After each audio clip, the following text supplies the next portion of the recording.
A well-liked program called The Curse of Oak Island investigates the alleged wealth hidden on Oak Island off the southern coast of Nova Scotia. The show's brothers, Rick and Marty Lagena, think they may be getting close to finding the treasure at last. As they go deeper into the garden shaft, they come across a large hole called H8, which they believe to be a wooden treasure chest. However, digging deeper makes the hole unstable, making it dangerous to dig further. They intend to deepen the garden shaft in order to better explore the tunnel, which they believe could be historically significant. The team continues their work on Oak Island, understanding the significance of handling materials from the H8 dig site with care. They find signs that they may be near the Long S vault, strengthening their commitment to the fabled treasure. This setback reminds them of an earlier dig theory by Terry Mathon that suggested the chest they were after might have been damaged or tampered with by someone in the past. Tell me the direction you wish to take, rumored to be concealed on the island. The group next shifts their attention to the island's southeast wetlands, which are near the location of the original money pit. They are eager to see what they may find there, especially in the vicinity of the old stone road. While their primary goal was to find elusive treasure, the team also ventured into the marsh's deepest areas. In conclusion, they also found antiquities and old items concealed beneath the swampy surface of the area. A fascinating program called The Curse Oak Island delves into the mystery of the island's extensive past and the possibility of a big discovery. The goal of the 2,000-year-old treasure hunt team on Oak Island was to unearth the island's little-known past. They found a route that led to the Knights Templar and a possible landing area for offloading cargo. Therefore, our goal is to identify the paved area's limits. The ancient nature of the artifacts they were finding and the possibility of finding the wealth inspired the crew. Despite the team's many obstacles, the swamp's historical significance in connection to the treasure search was emphasized. Near the stone path, they discovered a strange boulder that they thought had been placed there on purpose. This prompted them to investigate the box and its unusual locations in the hopes of finding clues or relics that might help them piece together the fabled treasure. Cutting-edge technologies such as metal detectors and ground-penetrating radar. The surrounding area was scanned for buried objects using a good target. To make sure no detail was missed, the team thoroughly recorded everything using photos, videos, and thorough notes. As they dug further, additional facets of the island's past emerged, such as broken ceramics, ancient coins, and pieces of metal implements. The group discussed a number of historical occurrences, including pirates, colonial secret caches, and ancient civilizations, that might have resulted in the burial of riches on Oak Island. As they discussed their journey and were ready for the prospect of discovering the treasure they were looking for, the team members' sense of camaraderie developed. The group under the direction of Rick and Gary Drayton was thrilled about the possible finds they might make in the vicinity of the well-known money pit. They thought it might be a piece of ship decking after finding a big boulder and a wooden object buried beneath the ground. They made the decision to delve farther in order to relate this piece to a broader historical framework. What is amazing is that the team persisted in their efforts in spite of obstacles, particularly in the marshy environment. You're looking at history, correct? They found artifacts that were buried around 161 feet deep and that shed light on the many individuals who have inhabited the island throughout the years. Additionally, they found metal tools connected to Sir William Fay, glass beads from the 1500s to the mid-600s, and a lead trading token from a 14th century Venetian. As they relocated to a new location, eager to delve deeper and discover what the island had hidden, the team's enthusiasm increased. They became aware that their investigation might link a location to the fabled wealth said to be concealed on the island. The glass, pottery, and bricks discovered in Lot 5 might help them realize how they relate to the notorious money pit myth, and even show them where the wealth may be. The team needed to collaborate closely in order to make progress, and they saw an intriguing feature of their surroundings: the amount of dirt in the area. Lornian was set to join the group at a recently unearthed stone foundation on the island's western side. The group, led by Rick and Marty Lagena, is tasked with finding a treasure that is concealed on an island. Like the materials they had seen in the money pit area, they find a grayish substance that looks like concrete or rough mortar. They think that these stuff might be relics from the people who first concealed the riches, or it might be a component of the infrastructure that previous treasure searchers exploited. The group concentrates on the wetlands, a triangular region that has regularly yielded intriguing discoveries. They look inside a purposefully built stone walkway that was discovered in the southeast corner of the swamp. The stones seem to be deep underground, indicating that they were taken out during earlier money pit excavation operations. The group hypothesizes that the wetland may be a deliberately designed feature rather than a naturally occurring one. The garden shaft, an 18th century building, is thought to be near a possible treasure tunnel. The group performs the extremely taxing operation of excavating rock and clay layers in the deep clay. They discover further evidence, such as a shoe fragment discovered next to the stone walkway, that supports a theory of human activity in the area. It was probably hand-sewn in Europe and transported to the island based on the stitching. The group is restoring a swamp on Oak Island that they consider to be a crucial link between other areas of the island. They are examining the craftsmanship and state of the swamp, which points to the presence of people supervising the work rather than doing it themselves. Because of its condition and craftsmanship, the letter can be linked to a certain historical period that most likely involved Europeans. Good morning, Rick and Robert. How are you this morning? How are things going? It's good to see you, everyone. To what extent is the team looking at the alignment of the walkway, the placement of stones, and odd geological features that suggest deliberate human activity? In order to find a tunnel that is thought to be beneath the treasure, the team is continuing its excavation work by removing layers of earth from the garden shaft. They are now more focused on conserving history, respecting the island's heritage, and completing a centuries-long goal as a result of this discovery. Devoted researcher Chris Morford is there to share his most recent research, which reveals Nolan's Cross, which goes straight to the money pit said to contain the island's greatest mystery. The fact that the drilled stones themselves, which Frederick Blair found in the late 1800s, precisely match important locations on Nolan's Cross supports the notion that they were a component of a bigger scheme. Chris's passion and the breadth of his research captivate the team, and the placement of the stones and drilling markings appeared too intentional to overlook. If Chris is right, the Templars left behind their heritage, which is preserved in Oak Island's landscape, in addition to their wealth. In search of fresh proof or hints to the island's treasure, the team dug into a marsh on Oak Island. Buried deep within the swamp, they discovered a huge tree stump that suggested the area had once been wooded before being altered to its present state. There were indications that the stump had been chopped by instruments, maybe an axe, creating a floodgate. According to theories, the tree was felled to make room for the construction of a money pit or something similar.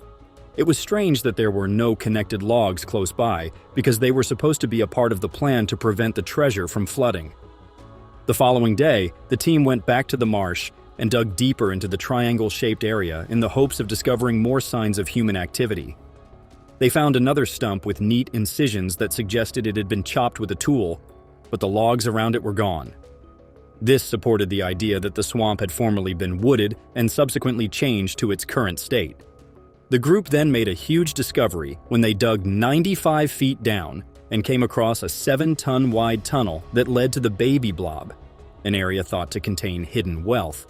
They discovered wooden fragments that seemed to be a component of the building, perhaps one of the wooden platforms that the money pit has historically been connected to.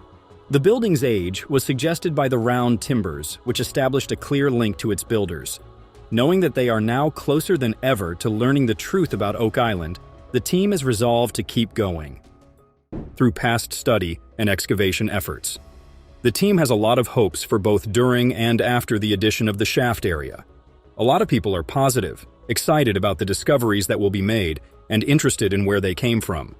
The team was able to figure out the right way for their excavation work by looking at maps and past observations of the land.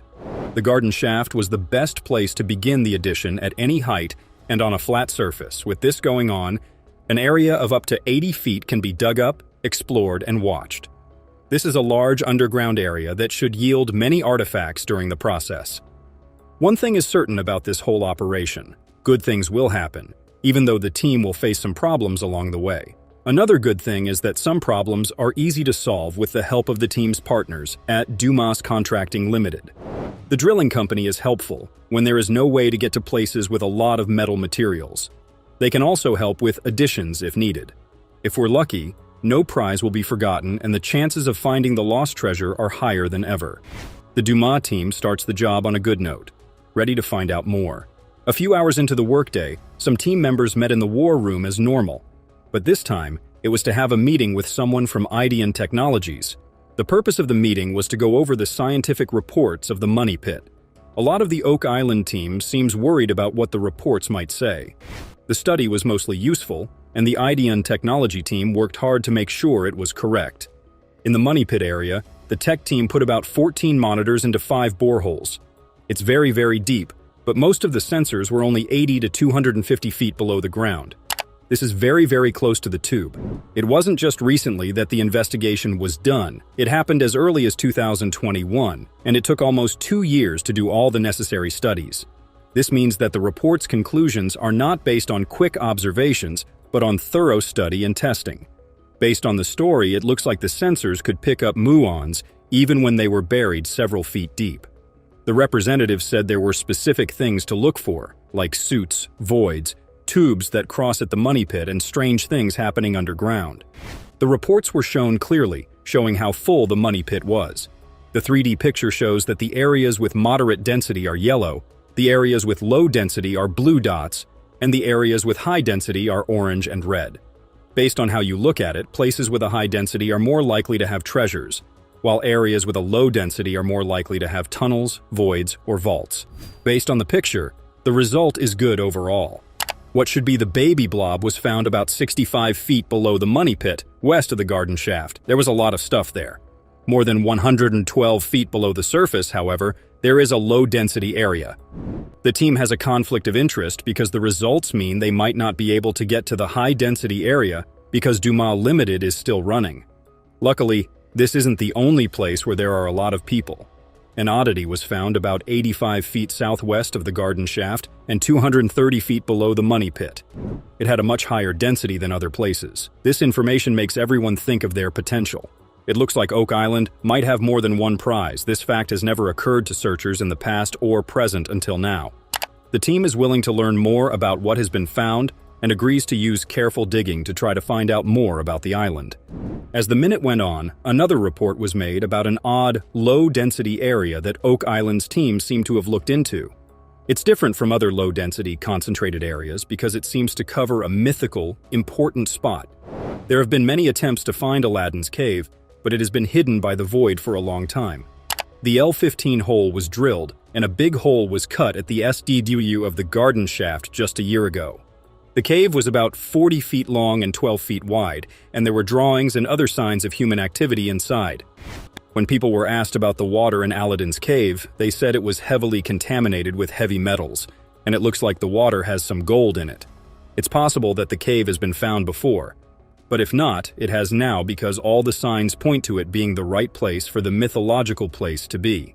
The report from LagIna Technologies has changed the game and taken a big step forward in finding the prize. Right now, they have exact places, clear goals, and a plan for how to drill. This is a great result that shows that the years of study were very useful. Luckily, L15 can be drilled right away because it is not near the garden shaft. Drilling can start as soon as it is planned to.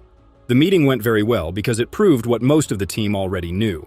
There was more than one treasure at and near the money pit. I think we can all agree that technological progress was a big part of solving many of Oak Island's secrets. The Dumas contracting company keeps drilling deep in the garden shaft in the morning of a new day. This time, they are going to dig up L14, Aladdin's cave. On the other hand, archaeologists at Lot 5 keep digging deeper into the stone wall of the rectangle depression that was built to hide the treasures. Some finds have been made, as expected. Some of them go back to before Oak Island, and its treasures were found. The crew found a new object early on, a piece of metal that they thought might be a bolt or a chain link. There could be a few clues as to why the claimed chain link's pieces were found. Some people think that the object broke while being moved or bonded with other items, possibly treasure, and was then buried before the stone wall was built. There's also a chance that something strange and possibly more complicated happened in the area. Where did the idea come from? What was the point of it? Who were the makers anyway? It is likely that the proposed CT scan of the artifact would solve these questions. But one thing is for sure, Lot 5 wasn't just a neighborhood. There is proof that it was also used for military purposes, either because of a conflict or as a training ground. The archaeologists keep carefully digging and sorting to find more unique artifacts that might finally give them information about what people did in the area. Back in the money pit area, another member of the team starts to work on the trash that was taken away. The expert with the metal detector and the historian on the team work together to dig through the trash and find metal objects. Gary found several strong metal signs in the thick, murky water more than a year ago, but he wasn't able to get as much information because the search had been stopped. There was, however, a lot of proof that the place had a lot of precious metals. There are fewer limits on the operation this time, which means it will have more effects. Not long after the scanning, the detector made a number of beeps, which, as expected, meant that valuable metals were present. In no time, a big metal piece thought to be a wedge was found in the mud and other junk. The metal spike is likely part of an axe, as this is what most people think it is. But why would a piece of metal from an axe be more than 80 feet below the ground? Was it used to build tunnels, or did it break while the valuable metals were being buried? If this theory is even slightly true, it looks like the metal wedge dates back to at least 1735. It may contain information about the people who lived in that area and their way of life, society, and technology. The item was sealed and kept until it could be scanned and studied in the lab. The search was put on hold until the debris was dry enough to dig through properly. Drilling for shaft L14 is still going on late into the night, and the team is getting closer and closer to Aladdin's cave all the time. Finally, at 142.5 feet, the void is reached. The team decides to keep drilling until they find something that points to the high-density area, which is not common in this area. During the first dig, the metal proof was found more than 160 feet below. However, the hole seems to be much closer and higher than expected now. Could there be a reason for this new growth? Or is the empty space just where it should be? The good news is that the answers to the questions could be found in the 3D that IDN technology showed. From the picture, it looks like the cave's carving has an odd shape, and it looks like some parts of the roof are much higher than expected. If you believe Marty Laguna's idea, there is a chance that Aladdin's cage was the first storage vault, or that it is an extension of the area where the money pit collapsed. How it happened could have been so many different things. Nevertheless, it is likely that there are some in the area. As the digging went on, it was said that there was nothing but empty space about 148 feet below. This suggests that the void may have been found. In general, the L14 digging was good enough to make the search go on.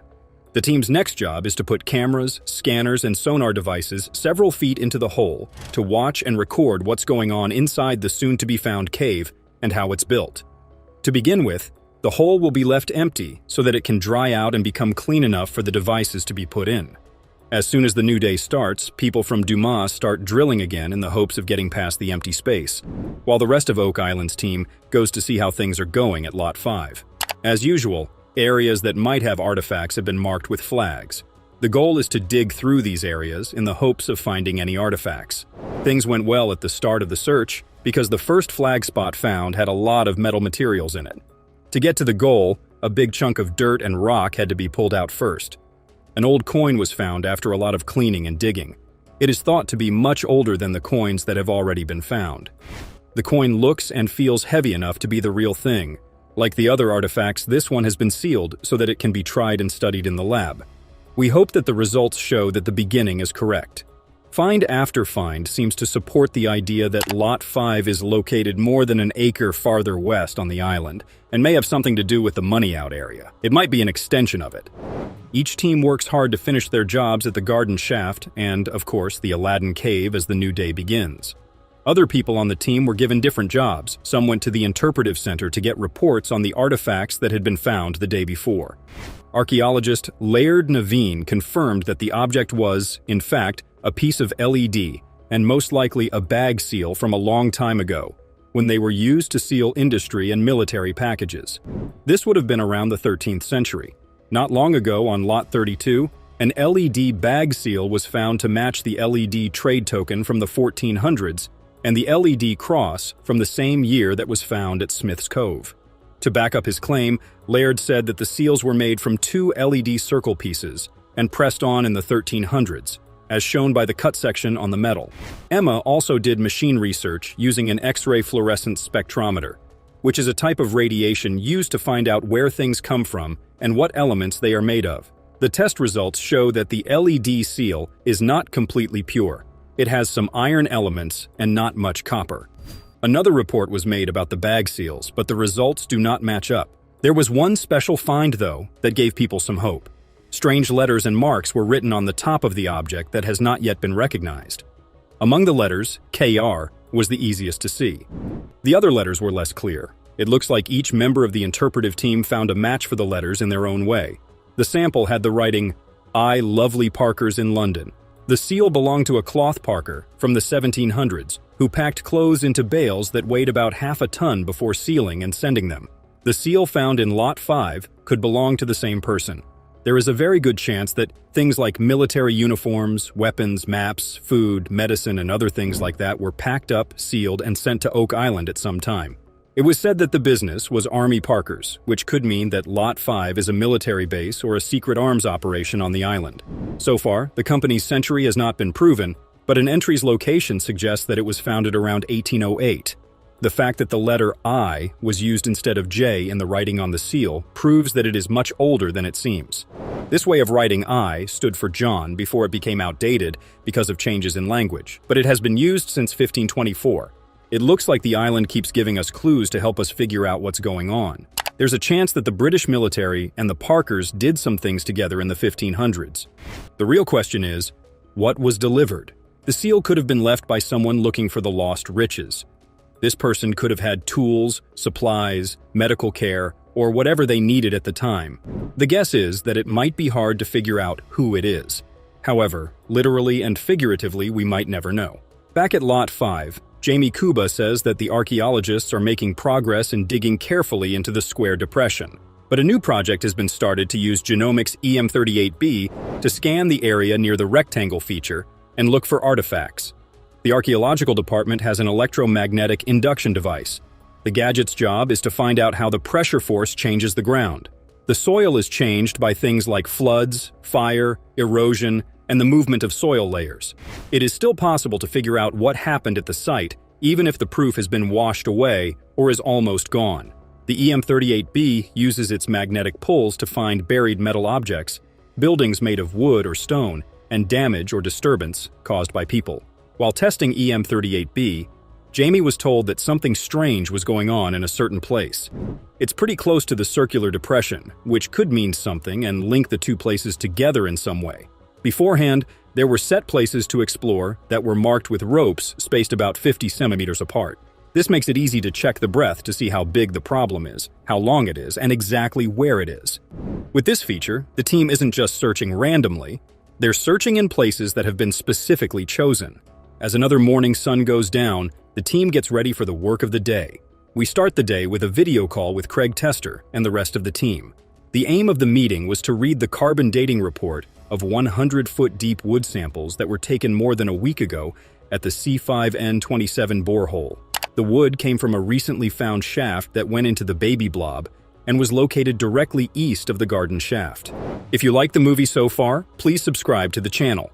Reports say that a piece of wood was carbon dated and found to be between 53.2% and 1811 years old, 25.5% to 1644 years old, and 16.7% to 1950 years old. The wood looks like it came from an outer edge tree and was cut down around the same time. Based on this information, the wood seems to be from a time before treasure hunters came to the island. This means that the tunnel was built by the people who first put the treasure there, not by someone who was looking for treasure. The Oak Island team is thrilled with this news. It proves, alright, it has been determined that this is ancient. Yes, 1400 is accurate. There has been talk about the discovery of a medieval cross that dates back to 600 years and was discovered in a French mine. Smith's skill resulted in the discovery of the cross on Smith's Cove Beach, and it is believed to be a part of the treasure that has been sought after. The book also mentions the Templars, a well-known group throughout history, and their connection to the cross.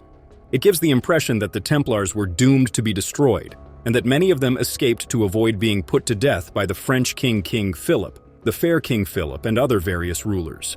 Many Templars were able to escape and seek safety on Oak Island, where they were imprisoned for 3 centuries. The Templars were known for their spirituality, as evidenced by the famous carvings of the Virgin Mary and a baby Jesus that were discovered on the jail walls. Now, we have the option to think about Makacare's marks. There are several sculptures in the prison, but one of the most well-known is a cross that has been carved to resemble a cross. It is implied in the story that if this cross were to be placed in the prison wall, it would precisely match the cross, proving their spiritual journey. The book also mentions the Templars' rise from being 9 knights to rivaling the king and the Vatican for influence and power. The author suggests that there may be a connection between the Templars and the discovery of the cross, because the Templars made a significant contribution to the development of the region's history.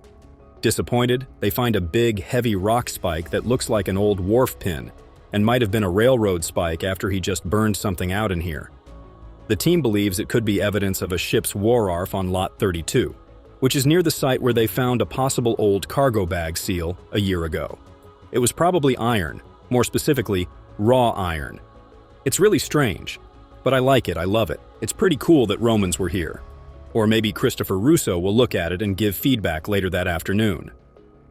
Later that afternoon, Alex Lagena and Jack Begley travel 50 miles north to Northville Farm, which is located in Centerville, Nova Scotia, to meet with Carmen Larsman, an expert in blacksmithing. Another treasure found by Lagena's father on Lot 32 is a standard rock stake that was used repeatedly to transport heavy goods.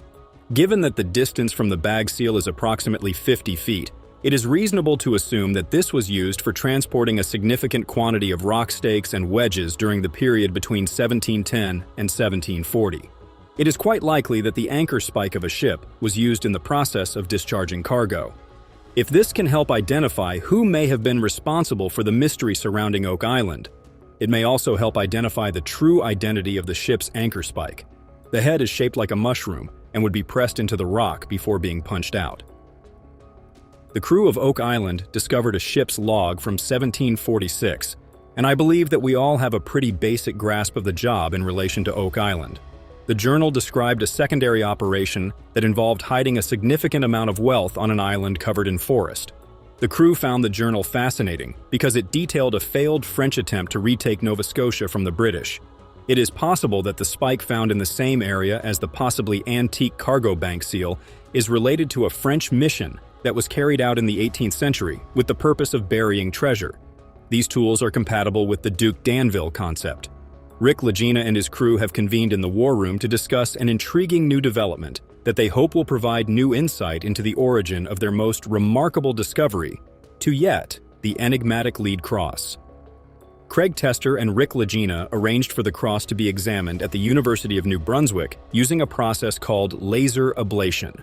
The examination was conducted about 6 weeks ago, and while the results were astounding, the fact that the leading cross is not from North America does not rule out the possibility that there is a connection between the temple and this evidence.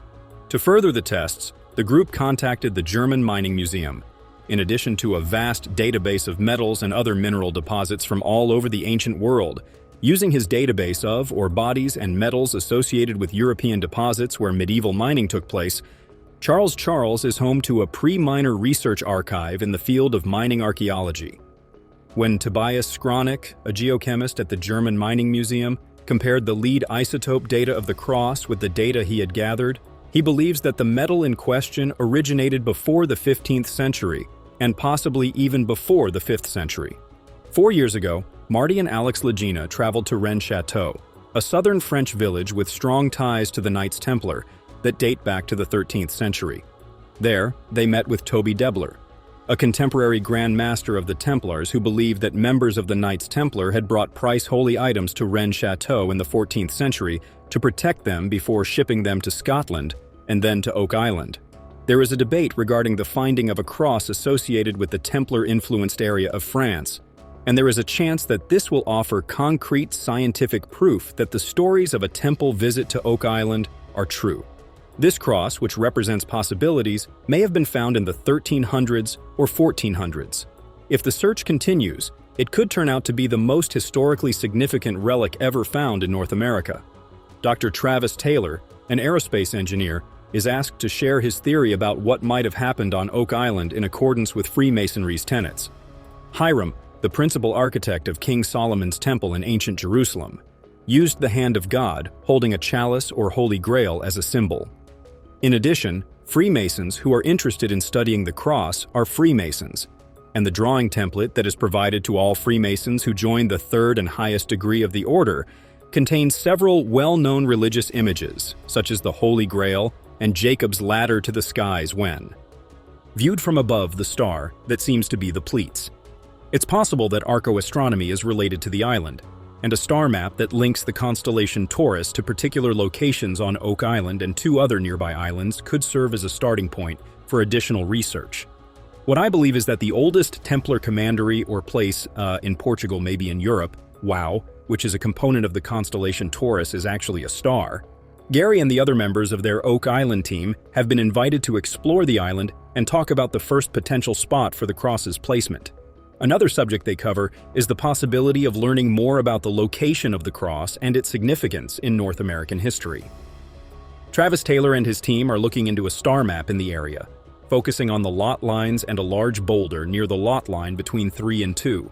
The enormous boulder has piqued their interest, and they are contemplating whether or not it is a patent that has been developed. After that, they will proceed to a stone triangle that is situated to the south of the Money Pit site. They are attempting to ascertain whether or not the leg of the bull can be accommodated on the island. At this point, Travis Taylor is utilizing his star map to guide Marty, Jack, and Gary to Lot 13, where they will discover an additional stone marker that has a flat surface. The group is struck by the enormous rocks that are located at each location, and they ponder whether or if the stones that they observed were markers that were formerly placed by people in order to connect with a star map. The answer is that they are able to do so. When it comes to the feedback exchange, the team is looking forward to it and is hoping to discover something interesting. They are looking forward to discovering something interesting, and they will proceed with their exploration.